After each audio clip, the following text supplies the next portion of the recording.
What's up? What's up? What's up, everybody? How y'all doing? My name is George Chuck Patterson, and I am here. We are here with Black with No Chaser Live, and we've got an awesome conversation lined up for you today. As you can see, we are talking with the man that has been moving stuff around in Jackson. I'm talking about making stuff move. We got furniture moving in Jackson. You know what I'm saying? So we're gonna be talking about restoring voices with Richard Bradley. It's a dialogue on rights and redemption, but we'll be joined by some other people that are helping Richard really move stuff around in the city of Jackson and surrounding areas. So I'm gonna get everybody in the studio, and we got some major things to discuss. So, ladies and gentlemen, boys and girls, welcome Isaiah and Richard to the show. Black with No Chaser Live. What's up, Hey, Phil. Hey, Hey, man. How yeah. you doing? What's going on? man? Everything's great. Everything's great. Y'all looking well. Shoot, Isaiah. Let's start off with you. You're here representing One Voice, and you're a community organizer with One Voice. Why don't you tell the folks out there exactly who you are, where you come from, and what you do with One Voice? Yes, sir. Yes, sir. So I'm Isaiah McCoy. He introduced me. I'm a community organizer here at One Voice, where we do a lot of things focused around voting rights, so rights restoration, education rights, anything dealing with community, anything building up community. That's what we focus on here at One Voice. We're a nonpartisan organization that was founded in '05. Been building ever since. Been doing rights restoration about 10 years, and that's my primary focus.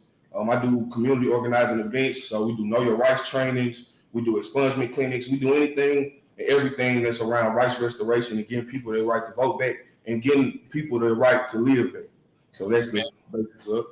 I love that. I love that. So, Richard, What's I going know a lot on? of people that's tuning in. They know you, but Man, I don't think a lot of people know that you're involved in this type of work and this type of organizing. They usually used to seeing you from the business side and also represent Jackson State University. So, That's Richard, right. That's right. tell us, of course, give the intro of who you are, all of the businesses that you're involved in, and then how you arrive at this partnership.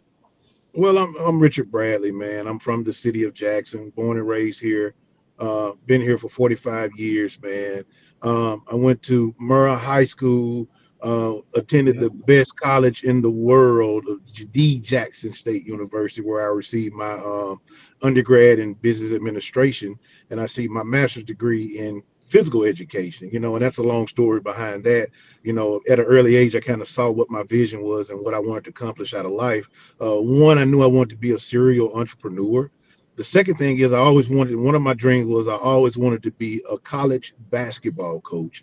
And that kind of plays, if you know me, you know that I played sports. I was a Danny Dozen basketball player in 1997, coming out of Murrah High School. And just, man, I'm associated with a lot of businesses here. One that's mostly probably known to everybody, which is the M Bar right here in the county line corridor. But also too, I ventured into some other businesses as well when it comes to construction, a vocational school, which is Metro Booming Training Academy, which you've probably been seeing a lot the last couple of months or so. We also have a logistics company where we do a lot of different things when it comes to Lowe's, moving products and materials for Lowe's and Home Depot and things like that. And also, man, I have a real estate company, man. That was one of my first endeavors when it came to the business side of it. So, Yeah. we just have a whole enterprise going on, man. I have three lovely kids, man, a wife, been married for 20 plus years, man. So I'm vested here in Jackson, and I'm here, man, just to give you a little short synopsis about who I am and what we're trying to accomplish in Jackson. So look, that's a great segue, and it shows why you're so committed to the success of Jackson. So how does Richard and One Voice come together to have this conversation around restoring rights and restoring voices and changing people's lives after they come back home? Well, it starts with. I always say it starts with the portrayal of Jackson, Mississippi, in the media. A lot of times you see that we talk about a lot of bad things that are going on in Jackson, whether it's water situation, whether it's crime, whether it's garbage, whatever things that we deal with on a day-to-day basis. But I'm like I say, I'm from Jackson, so with me being from here. I know a lot of people in the community. I grew up on all sides of town when it comes to Yeah. West Jackson, North Jackson, or downtown, wherever the case it may be. So I know a lot of people, and sometimes people take different paths in their lives. And that's just things happen. I always say that I believe in second chances and things like that. But one of the things keyed around our vocational school is we have an initiative when it comes to reentry programs for guys to just understand and know what the pathways for career opportunities are, what support services are out there, and just knowing where you stand and meeting people where they are, basically. Okay. Okay. And they got Isaiah, I want you to add something to that, man. Give us some more context. Yeah, and he basically hit the nail on the head with that last part. Meeting the people where they are or where they at. We want this rights restoration campaign to actually change people's lives, to get to the everyman, to the people that are afraid to go through other avenues or feel like they don't have a chance or a choice to go through these other avenues. And what better way to do that than to meet people where they have fun, where they have a great time, where they come to relax and try to fix some of their problems by letting the load off. You know what I'm saying? Organizing with these different communities, like Mr. Bradley said, he has a lot of context throughout the whole city because he's from here as well as I am. So he know we have an understanding of community, of what community needs, what community wants, and so why not do that in an environment the community is comfortable in as well? I think that's the whole idea behind the campaign. Look, I like that. When I was a young whippersnapper, and Isaiah, I don't know if you know this place, but I'm pretty sure Richard knows the name of this place, and I mentioned it last night on Nightcap Knowledge.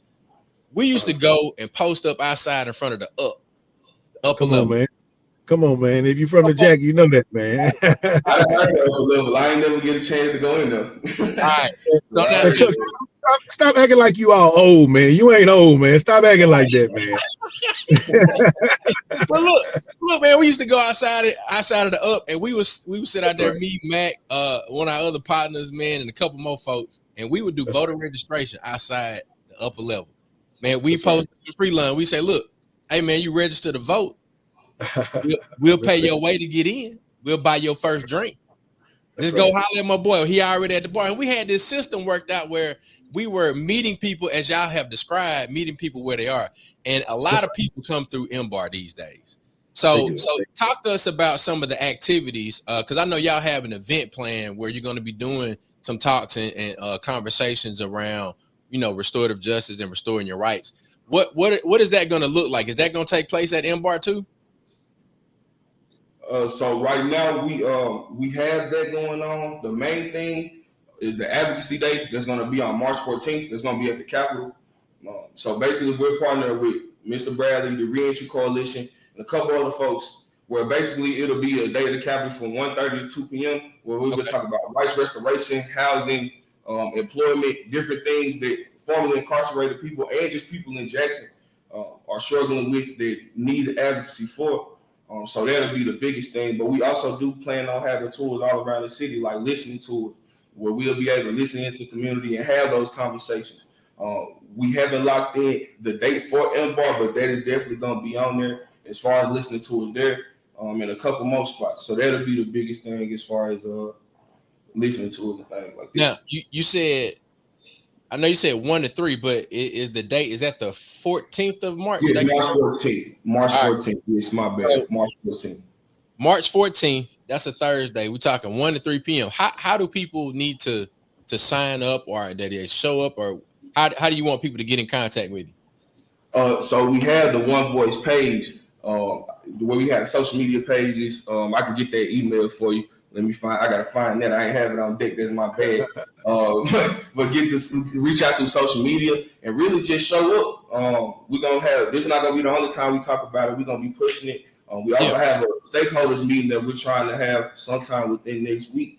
It's probably gonna be on next Monday, but we have to lock in this date that we'll be talking with stakeholders like Mr. Bradley and a couple more people that are just community leaders and people that are advocating for community. And they'll be spreading it out through their networks, and we'll have a bunch of different ways. So once I get their social media, I'm gonna get it for you. Yeah, and Chuck, I want to add to what Isaiah said as well. He mentioned something that's very key. They're focused. One Voice is definitely focused on community, man. And if you notice something about the MBAR project, the first thing that we actually went after was the beautification of the area. When it I comes noticed. to yeah, when it comes to beautification, man, development, economic development here in the city of Jackson, I always say, man, people tend to act like the things that they're surrounded by.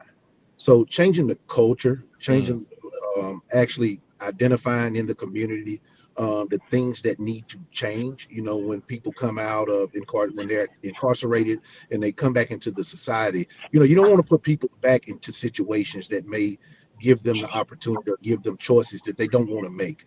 So that's one of the things that we're focusing on as well when it comes to that partnership with One Voice and MBAR, the beautification piece of what we did at MBAR and also what we did at Metro Booming Training Academy right off Capitol Street in West Jackson. That's right. one of the key things. In One Voice, I know they're committed to things like that, and I think that's what's going to make this partnership be able to grow and make it more viable for people in the community as well when it comes to a better quality of life. Look, you're articulating what seems to be like a vision for That's not right. only the businesses that you have your hands on, but also for the city. So That's right. what does it look like when we get our patrons, the people that come and patronize our business, the folks that show up for happy hour, folks that show up for That's, brunch? uh-huh. What does it look like when you activate those folks and they had a great time? Then they go back home and they say, "Well, look, I'm gonna make my yard look like the Embark." What does that Mhm. Jackson look like? Well, that Jackson looks like, man, I'll be honest with you. Um, that's the day that once people realize, and one thing I do believe, you have to show people and not just talk. Hmm. So once we focus on as a community, whether black, white, Hispanic, whatever the case may be, once we focus on as a community the things that make us feel comfortable and give us peace. So I always use this example. When you go on vacation, people like to go to places that are very, very beautiful. They like to go to the beach. They like to Right, go to places where there's palm trees. They like to go to places where there's the ocean and things like that. You want to make your surrounding areas in your city look exactly like a resort. I always tell people, when you go to your house, you want your house to feel like a resort, man. That's one of the key things that you should be focused on a day-to-day basis. So right, stop. I always tell people, I tell the young kids that come to the school and sign up for the school. I have over 100 kids in my AAU program. And I tell them, we get out and pick up paper, we do things, and we cut grass, we do different things because that's what makes you feel at peace, and that's what gives you that harmony to know that I'm living in a community that's safe and yeah, sound. One of the things that I've talked about with the city, I've talked to Mr. Keaton and the mayor and many different people about lighting throughout the city, just vegetation and beautification. Those are the things that make people want to invest back into your city when it comes from the small business standpoint and when right. it comes to corporate America as well. So those are the things that we have to focus on. People cleaning up their property, people cutting their grass and not dumping, doing illegal dumping and things like that. When it comes to MBAR, you've seen we've been a part of a lot of illegal dumping initiatives, working with solid waste and public works department. So those are the things that we focus on and we volunteer our time with to make sure we're not only just talking, but we're out there showing and doing the work as well. Look, I like what you're describing, and Isaiah, I want to get you to jump in on this. Yes, sir. We're looking at the initiatives that Richard and his cohorts have been involved in. What does it look like when the M bar, One Voice, and the some of the folks that are doing like the activities around returning citizens? What does it look like, that wraparound approach, when we say, all right, well, you out now, let's get you involved in some of the activities that we're already involved, and get you some sort of employment that keeps you in this type of environment that says, not, you won't be a part of the things that tear Jackson down. You're going to be a part of the things that make Jackson beautiful. What, as I talk to us about that? Yes, sir. So so that's part of the reentry coalition's job as well. Just to speak back to that point with the advocacy day. They do that all the time, just getting people readjusted back into society. We have formerly incarcerated folks that help us through One Voice specifically, but also we do community, like when we do the community meetings, we'll have people that are contacts in like DeSoto County or Holmes County and different places that get us tapped in with community there. That shows us the ropes around community. And basically, like with the formerly reincarcerated, we try our best to get in contact with organizations because we handle the restorative rights, but we also have organizations like Strong Arms of Jackson and different things like that that actually go hands-on and get people invested and give people time or get people readjusted back into society with jobs and with different supplies. That's what the Reentry Coalition is all about. And that's part of the thing on Advocacy Day. That's the whole, and I wanted to actually, before I get to that, wanted to piggyback on Mr. Bradley with the beautification. I also believe that with the beautification effort, it not only makes a physical difference, but it makes a spiritual or like a internal difference as well. Seeing that your community is looking upkept and beautiful, and it also goes hand in hand with the restorative actions of dealing with people in community and restoring not only the physical but the mental and the spiritual. So I think that's a great idea. But yeah, just trying to get people in tune with the rights restoration is big what we're doing and getting people wrapped around, trying to get more programs involved. Like I know we got people like the Bean Path that help people get that are underage, so like 18 and under, maybe like 16, 18 up to like 24, get into the workforce. That some that are at risk, some that are just having trouble. So it's a bunch of different organizations around the city that's dedicated to it, like One Voice as well. Look, I like it. I like it. So just to make sure that we got all this information right, I'm gonna throw this up on the screen. We're talking Advocacy Day at the Capitol, March 14th, 1 p.m. to 3 p.m. And then if you need some information, you can go to onevoicems.org, and then we'll get an email too. What's that email? Actually, I got a phone number for you too. I got the Twitter, Facebook, and the phone number. So the Twitter and Facebook is One Voice MS. So it's One Voice and then MS. Mississippi. Gotcha. And then the phone number is going to be 1-888-601-VOTE, which is 8683. So it's 888-601-VOTE, which is 8683. So reach out. Yes, sir. So reach out to any of those, and we'll be more than happy to get with you, help. And if you want to volunteer for some work, we always need volunteers for voting time, man. That's right. Now look, that's something important that we do need to discuss, and I definitely want to get some. Election day is coming, right? And with what the work that we do at Mississippi Move, we offer rides to the polls, and I know the election protection hotline is something that people can call into to make sure that they have their ability to vote. But what do you all feel around the importance of voting, and then why it's so important for people to have their right to vote restored? Mr. Bradley, you go first. Well, I just always think, they always, voting lets you decide how your community lets you decide the leadership in your community. And I think that's just, it's always a good thing to vote.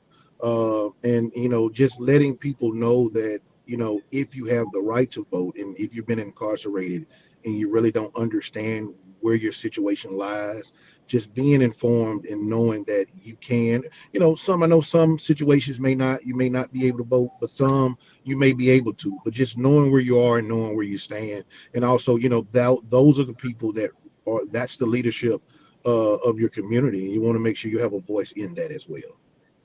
Exactly. And I can agree wholeheartedly with that. This is exactly how I feel. It's important to have a sense of community. And if you have no say in your community or no voice, then how can you expect somebody to care about community? How can you expect somebody to want to do better for their community? So, and it's just as a citizen, as a human being, as a person that has to pay things and live in this society, you should have the ability to vote on what you feel like is pertinent to your community. So if you take the right away to vote for somebody because of a mistake they made a whole lifetime ago for some folks, then you're taking away the essence of what it means to be a citizen, what it means to be a human being, specifically in this country of America. where we should have the right to vote and be democratic and use what use our God-given ability as far as our intelligence and our things, and not be excluded from our community. Nobody wants to be isolated. Nobody wants to feel alone. So we have to Yeah. also be there for people that might have been alone at a certain point and might have made mistakes. Just being there for them and letting them be free, basically. Yeah, yeah. I like where you're going there. It makes me think about, of course, it's a participatory thing. So Mhm. when we get together at MBAR and we smiling and we're having conversations, it's a lot like being in line when you're waiting to go cast your vote. Like you checking in with people that you see every time Right. that you go vote. So Definitely. for some people, they've never had that experience. They don't know what it's like to do their check-in because they're not really living or voting in the place in which they live. And that's one of the things we try to encourage at Mississippi Move is wherever you're living at, make sure that you're also voting in that precinct. Um, Definitely. wherever you're living at, make sure you do business with those people. Like if you got a grocery store near you, go and shop at that grocery store. If the gas station is right there with you and they got good gas and they ain't got no water in that gas, you should buy your gas from there. Um, Definitely. so yeah, y'all know what I'm saying when I'm saying like we need to Yeah. do Yeah. business in our community. We need to support the businesses in our community. Yeah, That's right. because That's right. economic stability in a community is one of the most important things. Without a healthy economic situation in the community, then you're bound to have a whole bunch of problems. If you don't have any funds to fix anything and people worry about surviving instead of living, then of course you have problems like drug problems or crime problems. It's a formula to it. You know what I'm saying? So we have to have economic stability in our community as well. That's very important. Economic stability, and that comes from being able to put people who you feel like are fit into power, and it goes all the way back to the right of voting. You know what I'm saying? It's Yeah. seeing whoever you see fit, being able to put them in a position by your right to vote and by your voice and by your choices. That's what's most important in our community. I That's right. like that. I like that. Richard, I got a question for you, man, and I'm gonna use this as a free consultation because I got you here. All Uh, right. what advice would you give to anyone? And it could be a formerly incarcerated person that's coming home, and they're interested in starting a business, or trying. It could be an entrepreneur that's out there and they're seeing the success that you've had. What would be some of the advice that you would offer to them in terms of trying to build up their business? Well, the first thing I would say is, man, operating your passion and don't operate for money, man. A lot of times we get so caught up in trying to make money. As my son would always say, Daddy, you trying to get that money on. No, yeah, I want to make the money on, but I want to also make sure I'm operating, I'm enjoying, and I'm happy, and I'm being able to affect other people's lives around me. So a lot of time as business owners or serial entrepreneurs, we get I call it self-centered sometimes. There's nothing wrong with focusing on what you want out of life and what you want to do and how you want Yeah, to build your business. But I also, I always say that you should focus on things that make you happy. And when you get up for work every day, shouldn't feel like you're going to work. And that's one of the things that I try to do. Chuck, man, I've been in this entertainment business for over 20 some years here in Jackson, man. that's right. Um, and I went through different changes and different transitions when it comes to the type of environments that I operated in. Yeah, But now the new environment has really made me be able to grow and elevate what I've always seen and what I've always wanted to be. And that's basically from traveling all across the world, seeing other cultures, seeing other environments, and bringing that back to the city of Jackson. And I'll tell any entrepreneur, be willing to work. So a lot of times if you go to work and you work a job for someone, you're going to probably go work about 40 hours a week. I tell mhm, everybody as an entrepreneur, you make double that in a week's time, a week's worth of time. It's a lot of nights I haven't slept, man. It's a lot of nights that I've been up thinking, trying to make the right decision. And that's what it comes. Don't be afraid to make decisions, right or wrong, when you're an entrepreneur and you're trying to build your business. Because guess what? You're not going to make the right decisions all the time. Sometimes you're going to make the wrong decisions, but don't let that hold you back, or don't let that give you negative thoughts about what you're trying to accomplish overall.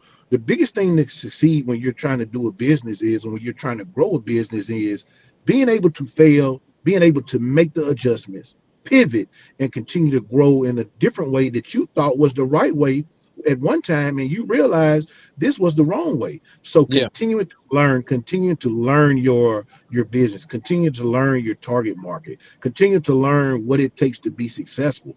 And I always say, don't hold your hand too tight. Don't try to keep everything. Don't try to keep all the money.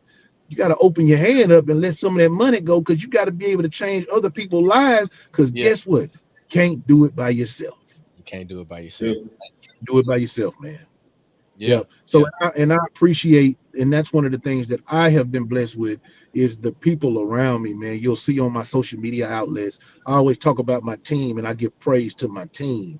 My team is my family. My team is the people that have been with me for years. My Yeah. team is the people that are no longer with me, that have moved on and elevated to better situations. I tell my people all the time that work for me, I don't expect you to work for me all of your life.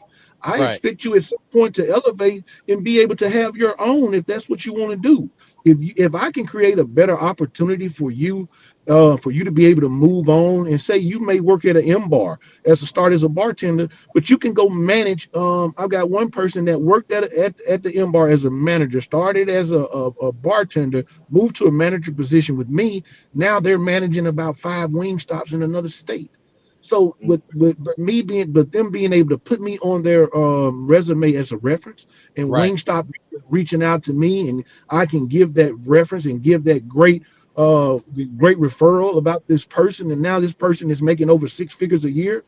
That's what makes me happy. That's what let me know I'm operating in my purpose, man. So Yeah. I always tell business people, it's not about you, it's the people around you and the people lives that you can affect and give a better quality of life.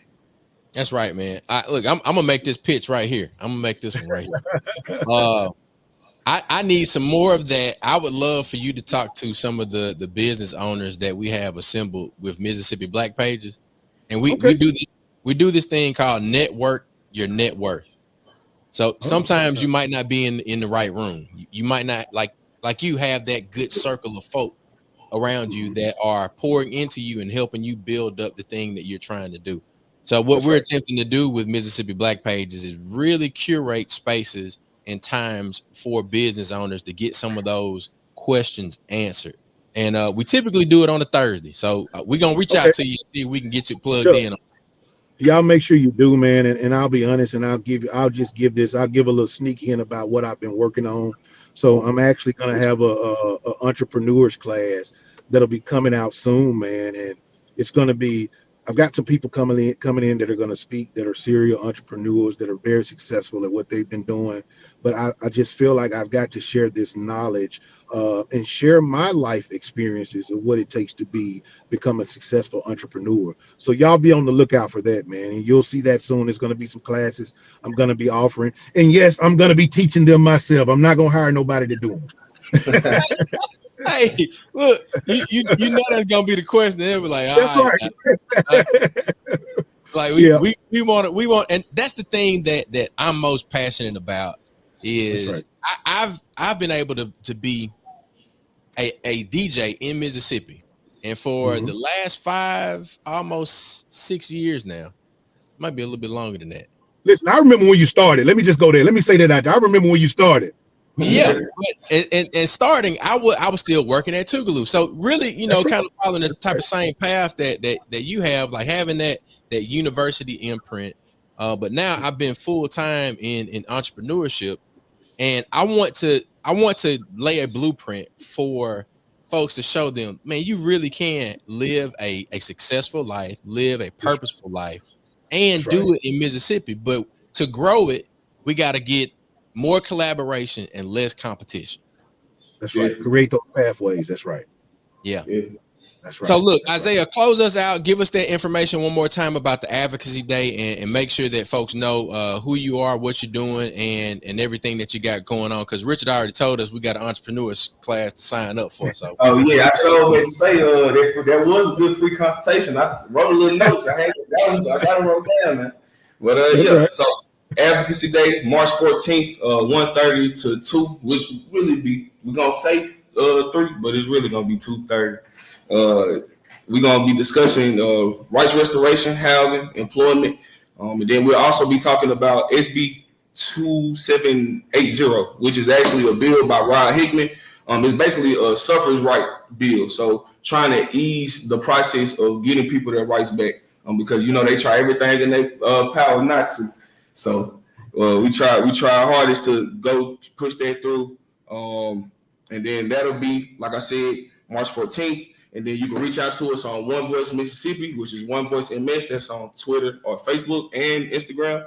Then you can reach out at 1-888-601-8683. If you have any questions about Advocacy Day, have any questions about that, or if you want to get your rights restored, call is always open. And if you don't get a ring, then we're gonna reach right back out to you, because we got somebody every day making calls, myself included.